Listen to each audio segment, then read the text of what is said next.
one nation under God, indivisible, with liberty and justice for all. Please be seated. Welcome. My name is Chris Turner. I am the moderator this evening. Tonight's assistant is Jean Strait, and the timekeeper and video recorder is Tom Cannon. Tonight's forum is for the election of Sheriff of Camden County, Georgia. Our candidates are on my immediate left, Sheriff Proctor and K Chaney.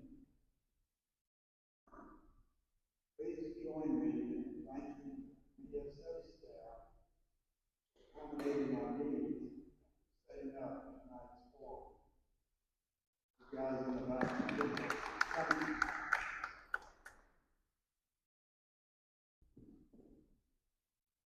Couple of housekeeping announcements. The restrooms are basically right through that wall in the back right corner of the room. Go out that door, turn left, right there on your left. To minimize distractions and interruptions, please turn off all cell phone ringers. If you need to take a call, please go outside the room. During the forum, to maximize time for questions and answers, please refrain from applause and comment until after the candidate's final statements at the end of the forum. The questions asked tonight are the product of public input. Some questions are a consolidation of multiple similar inputs from the public. Tonight's Q&A routine is as follows. Candidates will respond to the questions in a designated time and rotation. Some questions will be for both candidates, others will be directed to just one of the candidates. As I read the question aloud, the candidates will be provided a written copy of the question. Depending on the question, 1 to 3 minutes will be scheduled in now for the individual responses. At the conclusion of the question and answer period, the audience is welcome to applaud if they choose, and the audience and candidates are welcome to converse one-on-one or in groups up until the end, at which time we must be out of this facility.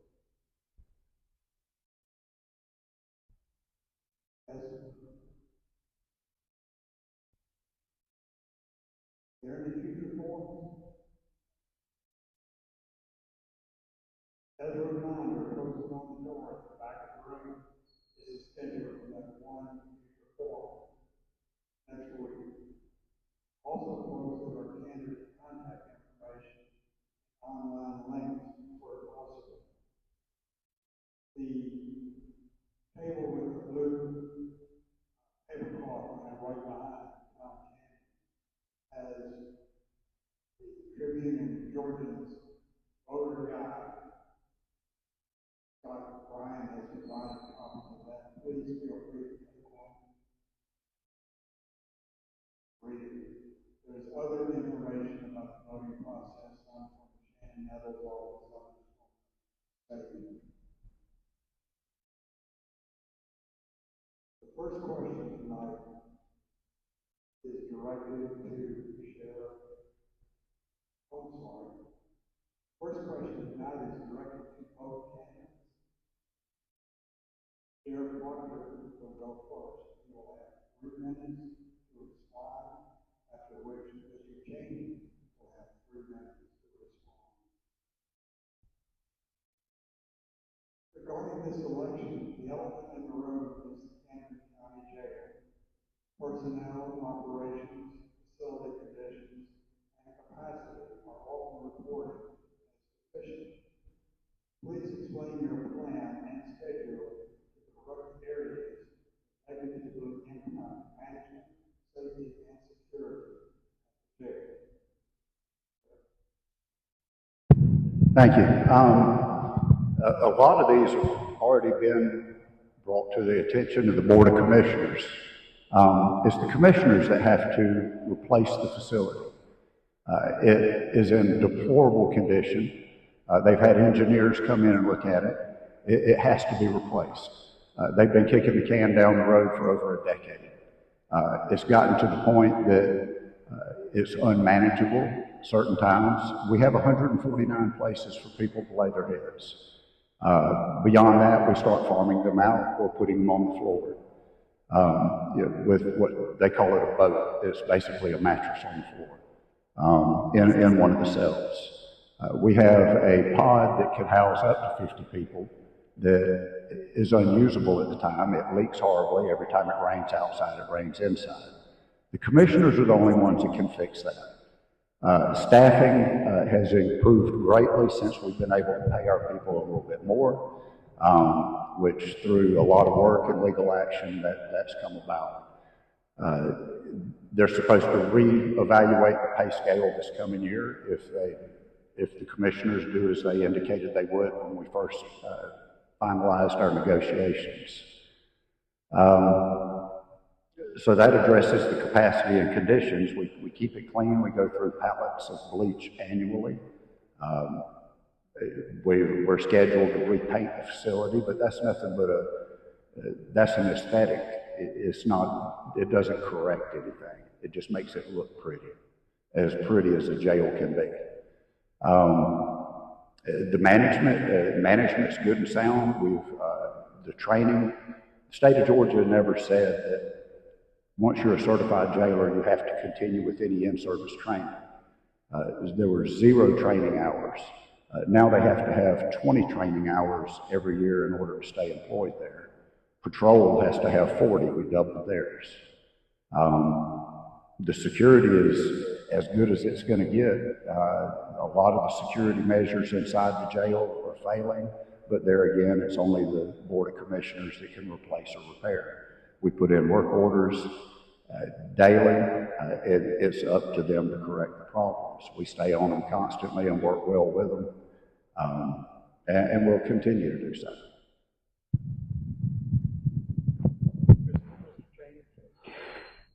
Yeah, so we need to make sure that one of my plans is to come in there and make sure I incorporate a risk management association group to come in, ACCG or GMA, which is Georgia Municipal Association, and ACCG.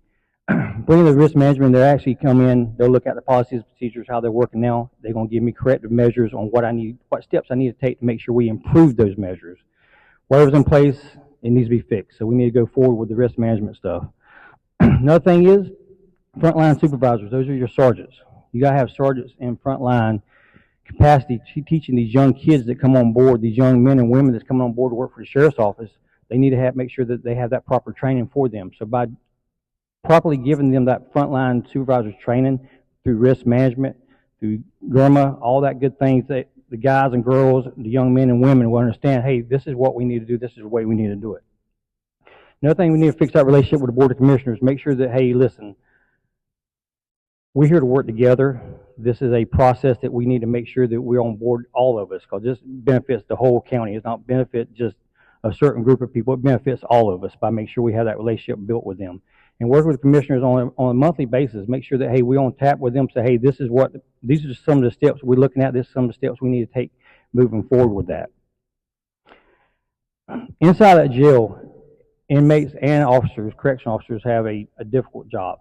And if we implement some type of mental health program inside that jail, make sure that they are up to speed on the mental health issues inside that jail, because not everybody deserves to go to jail. And I'm sure he'll agree with me as well. You know, there's got to be other avenues that we can look at for mental health for the inmates inside there, and also have some kind of family connection program for the families out there, because that's their family inside that jail. What can we bring to the table for the families to make sure that those loved ones that are in jail, that are incarcerated, make sure that they understand the gravity of the situation inside that jail. Last is a career pathway. You got to make sure you have a career pathway for these young men and women that's coming on board at the sheriff's office.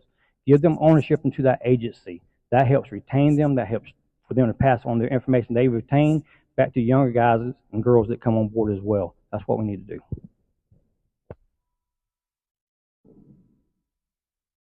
next question is directed at Mr. Chaney. He will have 2 minutes to respond, after which Sheriff Proctor will have 2 minutes for comment or rebuttal. At the risk of being redundant, the first question, your submission to the Tribune Georgia voting guide stated, quote, overall workplace culture of the jail shift in order to address staffing. This must start at the very top, the sheriff's leadership role. Too often, the current sheriff is unaware of the decisions that his jail leadership is making, whether it was selective or plausible deniability. When the quote, right hand doesn't know what the left hand is doing, unquote. Mistakes, errors, and often chaos ensues. This question is regarding, quote, too often the current sheriff is unaware of the decisions that his jail leadership was making, unquote. Is this conjecture or facts and evidence? Please explain. Yes, so when you have the jail administration in there, a lot of times when they make decisions and they post approve it through the sheriff. You know, at the end of the day, the sheriff is responsible for all decisions made at that sheriff's office, whether you're in the jail, you're in the patrol division, wherever you're at. That's the decision of the sheriff. He should be on top of every decision made inside that jail when it comes to inmates. Over the years, watching different things come inside that jail and not being able to control it, you know, it hurts. And when you have culture in there of the different types of training they were receiving or not receiving, it makes you wonder, hey, why are they not getting that type of training? Where are they going to at with this training? You need to make sure that these guys and girls have the proper training to understand the use of force incidents inside that jail and not turn a blind eye to it. You know, you got to have that transparency and accountability aspect that comes into play with that. So when something bad happens inside that jail, you need to say, guess what? This is what happened.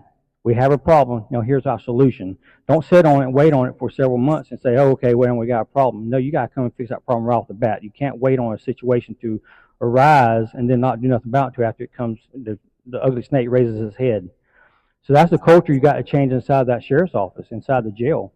And it's not just the jail, it's across the board there. And when bad things happen, citizens pay for that in our taxes. So we got to make sure that we're on tap with controlling that culture inside that jail. When you bring in those individuals and they get the proper training in the jail, you got to make sure they stay on top of that.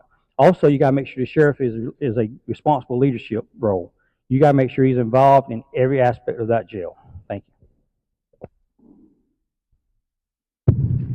Well, it's not just every aspect of the jail, it's every aspect of the entire office. The jail, just like patrol and any other division, has a division supervisor. You entrust the supervisor to do their job.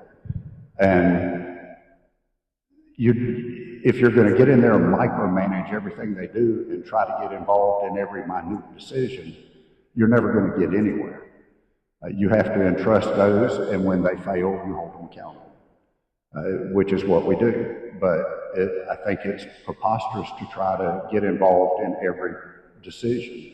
It's impossible. Anybody that knows a corporate structure or a military structure, you have a leader and then you have people underneath you that are supposed to tell you what's going on. When they don't, you hold them accountable, and either they retire, resign, get fired, whatever the case may be. And that's what we do. And our jailers get training, just like, and that's something that was put in place 2-3 years ago. We're rewriting the policies. Kevin actually helped set up the program to rewrite the policies and get it on track. And it's something that we've continued, and we're going to continue. It's a long, laborious process. The training, the policy manual is about that thick. And we're not copy and paste, we're rewriting it word for word. You have to compare it against the 11th Circuit Court of Appeals, the Georgia Supreme Court, the U.S. Constitution, and you have to make sure your policies and procedures adhere and gear towards that. We're doing it.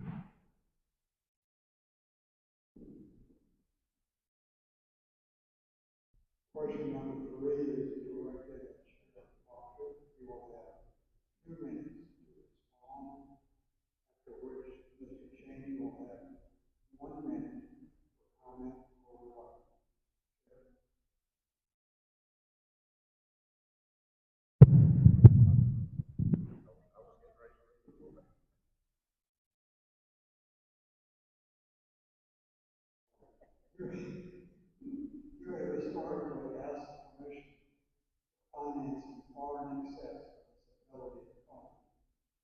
Certainly you're aware of the limits on local taxpayers keep accepting additional tax. Where would you recommend cutting the current county budget to free more funds for your department?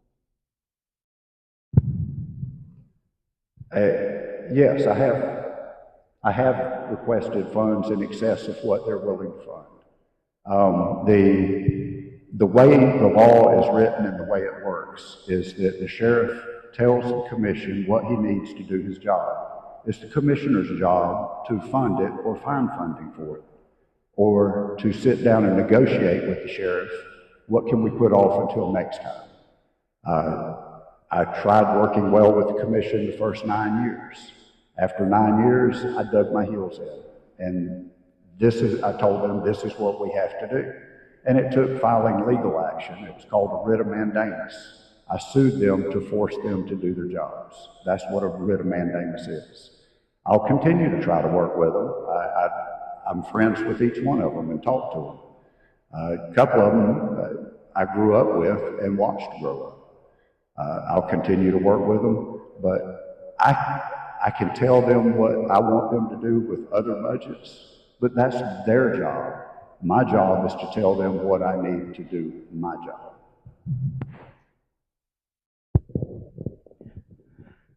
Big thing what you want to do, you want to come in, and some places you can cut taxes is the top heavy. You need to make sure that you have adequate staff in appropriate positions, proper positions. You can't have too many chiefs and just a few Indians. You got to make sure you come in there and work with that. And one of the steps too is, you sit down with your finance division inside the sheriff's office, and also sit down with the finance division across the street with the board of commissioners. You work with both of them at the same time, not once a month, or make sure it's once a month, not at the end of the year when it comes to 2 months prior to the budget time. You got to make sure you sit down each month and, hey, what are we doing and how are we doing it and what can we do better, and what's some cost-effective methods that we can look at so we can actually improvise some of these programs and put them in place for the citizens of Camden County, because at the end of the day, we work for you and it's your money that we're spending. So we got to make sure that we're accountable to you, the citizens, on how we spend your money.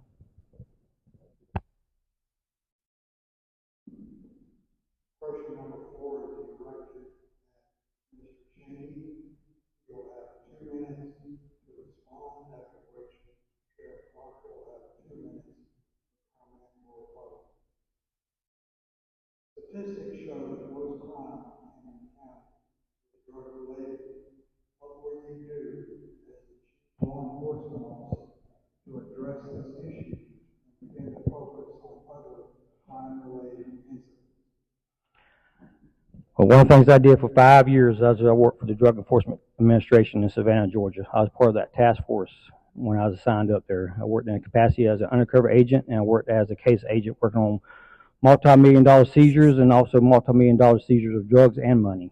And over the 5 years, I traveled the country and seen a lot of different things, and the drugs impact the communities like none other.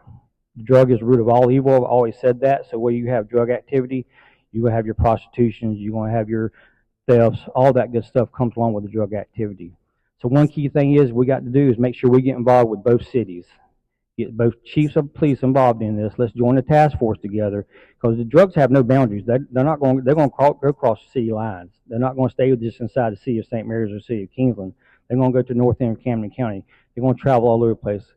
And the other thing, so once you implement that program, that's also helping you with your budget. So you're improvising one person from St. Mary's, one person from Kingsland, and one person from the from sheriff's office. That right there saves the budget for all 3 agencies. Because you got a task force that are tackling the same subject, which is drug enforcement, and getting out there and getting into the streets and getting those drugs off the street. It don't happen overnight. It takes time, but if you have that constant flow of information coming in and information sharing, you can help kind of weed out some of those bad actors and get them out of Camden County. But what you do when they get out of Camden County, that's when you actually get on with the federal task force, so you can stay in contact with DEA or the FBI task force, make sure they're in the loop with you too for sharing information, because it's vital, because feds, they go across the whole world.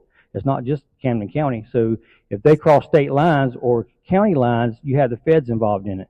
That's one key thing that being a part of the task force for many years with the DEA and knowing how they actually do different things, that's what I'm looking forward to. And I've done it for many years, and that's my heart and soul is inside the drug task force. So I think that's one of the key things we need to try to do. And I agree wholeheartedly.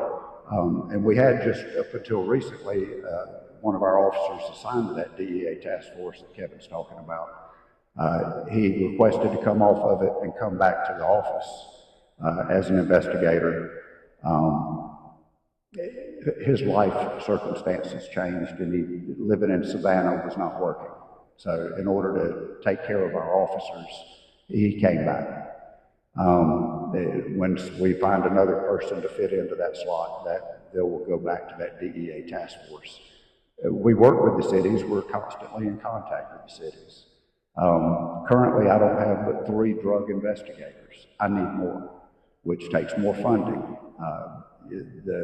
That's back to the Board of Commissioners filling positions that we request, funding those positions. It's an ongoing process, and Kevin's exactly right. The drugs know no bounds. And it's not just inside the county, it's coming in and out of Florida also. And I'm in contact with Sheriff Leeper in Florida.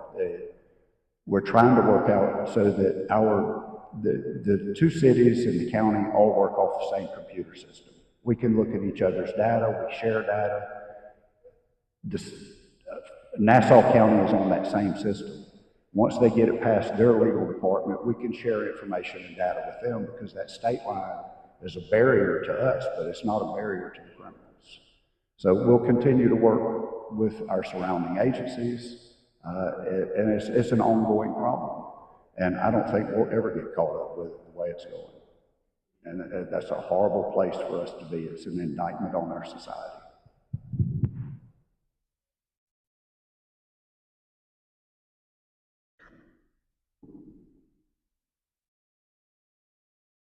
This question is directed at Sheriff Proctor.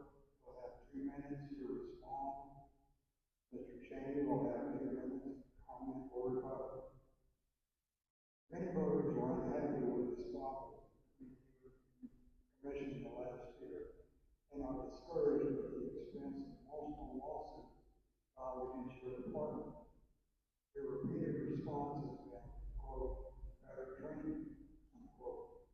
Do you really have to train someone not to be unarmed and in jail cells in front of a camera?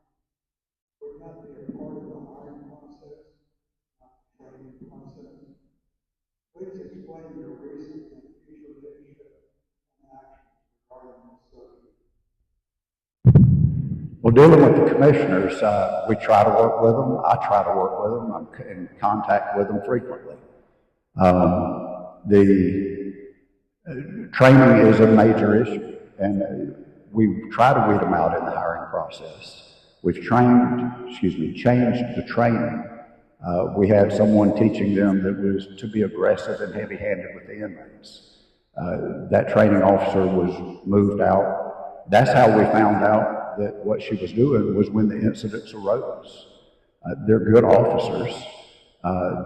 Lack of training, lack of maturity. We've instituted the retraining and changed the policies. Our hiring procedures are the same as our surrounding counties. We've compared our procedures against theirs. The lawsuits, a lot of those lawsuits should not have been settled.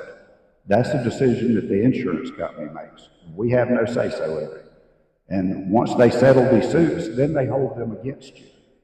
That they say you lost that. Well, no, financially, they chose not to fight it. My opinion, they should have fought it, but that's not my decision, that's theirs. Better training is an issue. The hiring process is good. We need more people. We continue to reach out, and we continue to modify the way we do things in order to get more people. I'm just trying to make sure that I meet all the elements of the question. But we're going to continue what we're doing. We're headed in the right direction. Have been for quite some time now. There are four things that the sheriff's supposed to do: arrest the bad guy, protect the good guys, be a good steward of taxpayers' money, and be held accountable by the citizens he works for.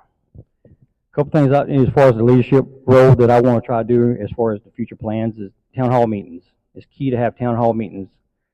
Make sure that I'm responsible to the people that I work for to ask those questions when they need to ask those questions. Quarterly reports.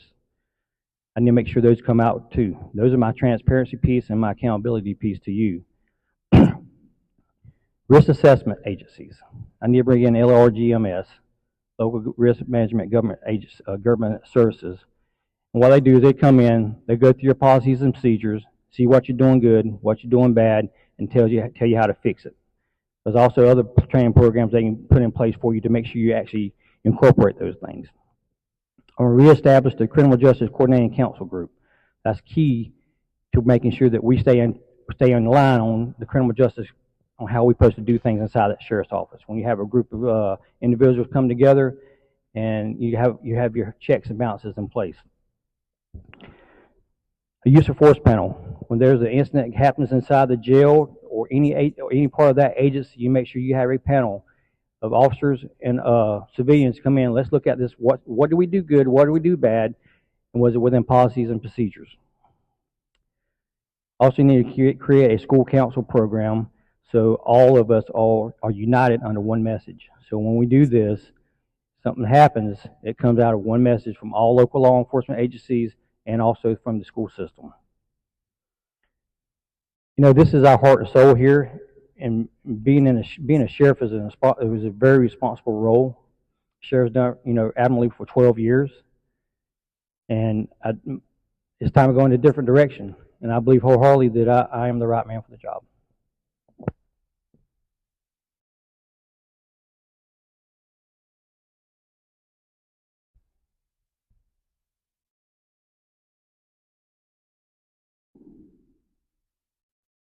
The sixth question is directed at Chaney.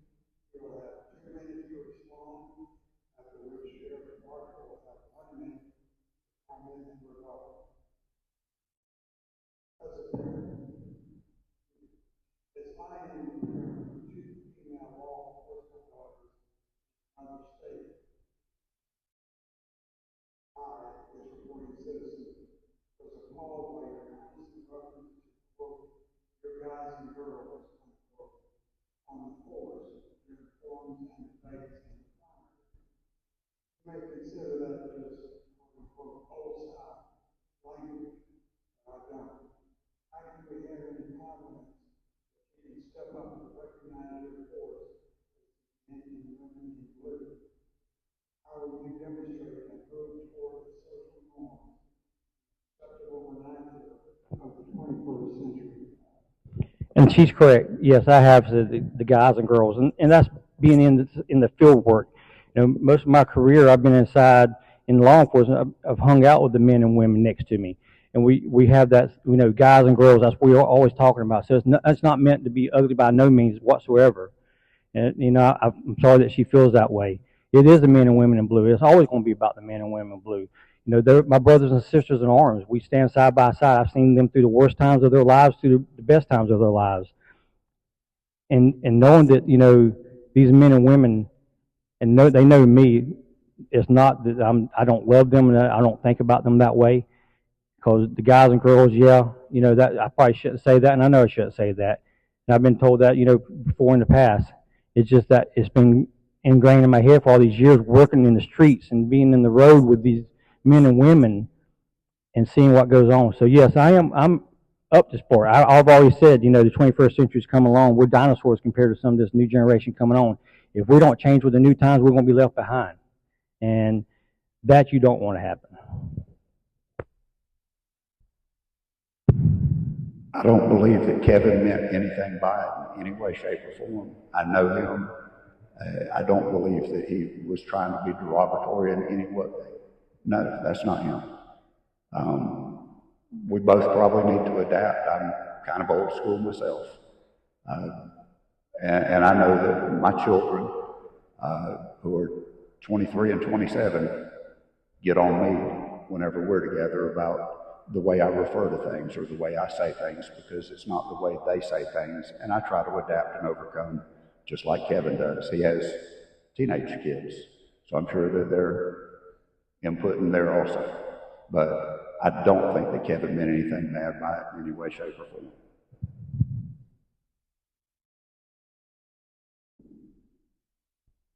The next question is directed at both candidates.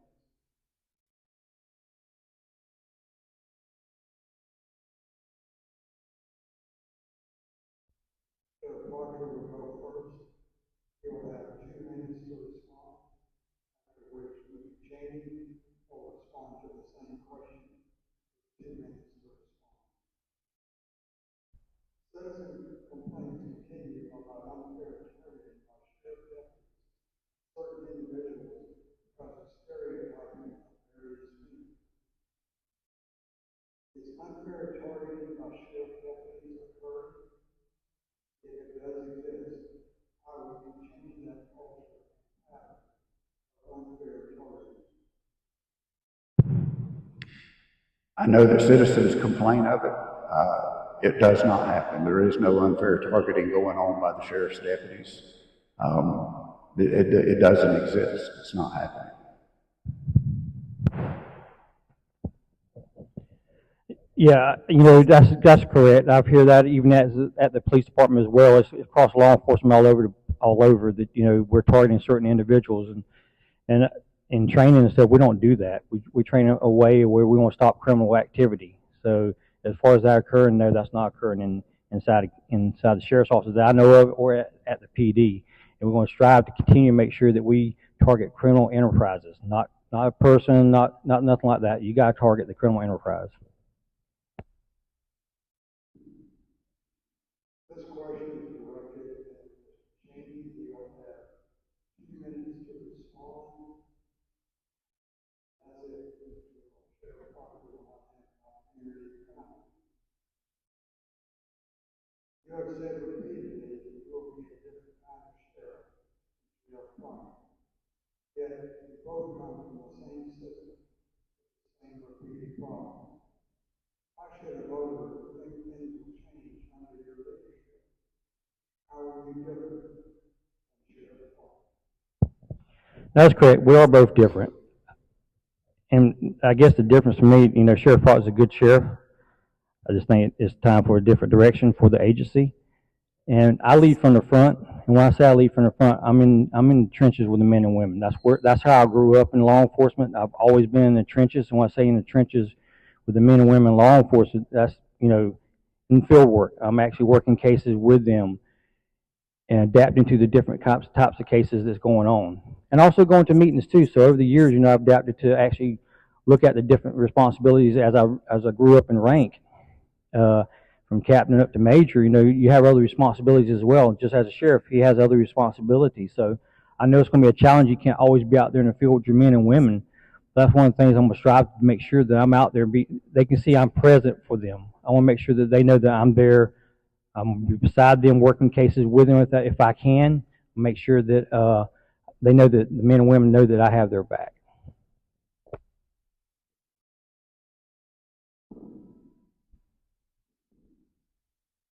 This question is directed only at Sheriff Proctor, with no opportunity for Mr. Chaney to respond.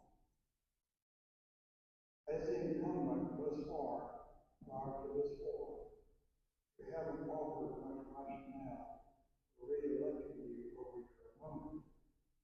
Doesn't the voting public deserve more than, quote, let's just do it again, unquote? Why should voters keep you in office? The changes that have been made, we need to continue that. We need to continue in the path that we've come to. We've got to continue with the policies, the procedures, the hiring practices, the discipline, everything. We've come this far, we need to continue that. It's about honesty, integrity, and fairness. We've got to continue in that direction. That's why I should be reelected. Consistency.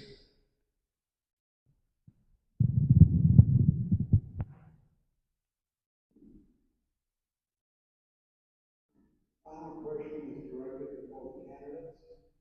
Each will have 4 minutes to respond. Mr. Chaney will go first. In your closing statement, please discuss subjects that are important to you that have not been covered by the forum questions. And why will Camden County be best served with you as sheriff?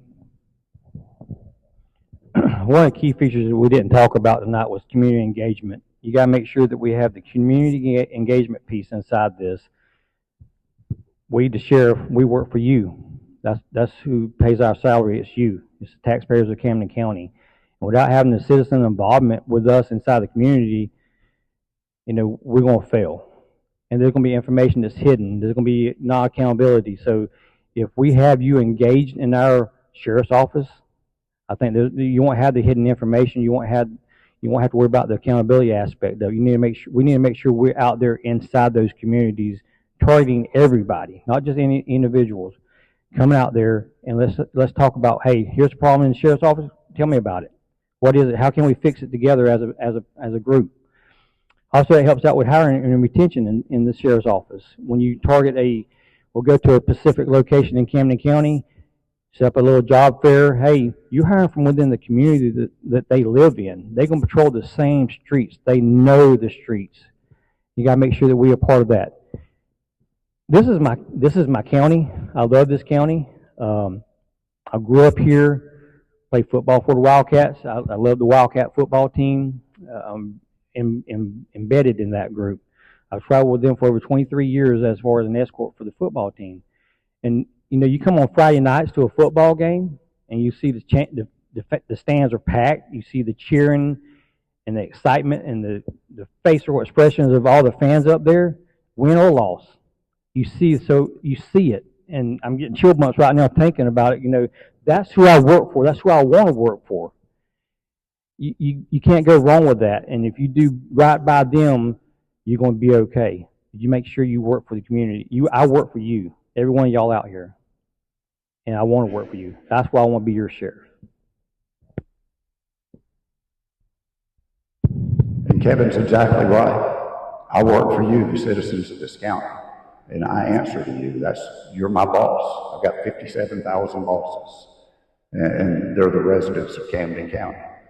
But we're also responsible for all the people that traverse this county on our interstate, the highways and byways. We're responsible for them too.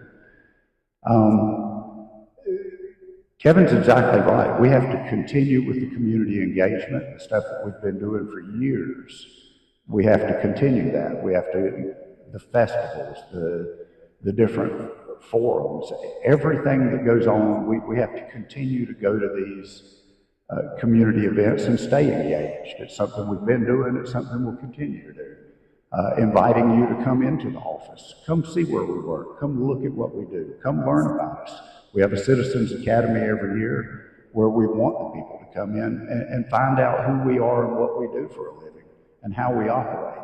It's very educational. The one big thing that I really have a passion for, these school resource officers.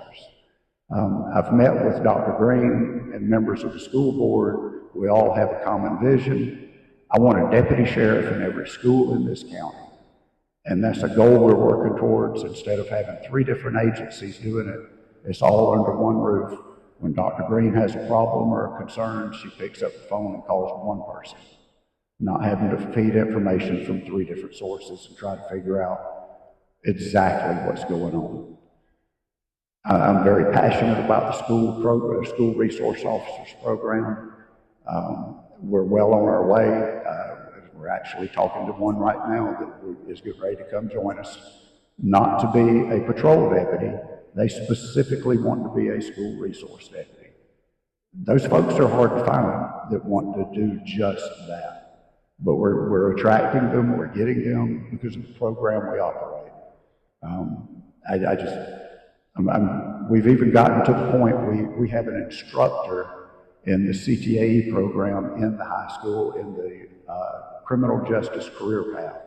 We have one of our deputies in there providing instruction. We've already gained 2 employees out of the program We hired them as interns, and then once they completed and they turned 18, they came on as employees. That's hiring in your local community, and that's something we're going to continue to do.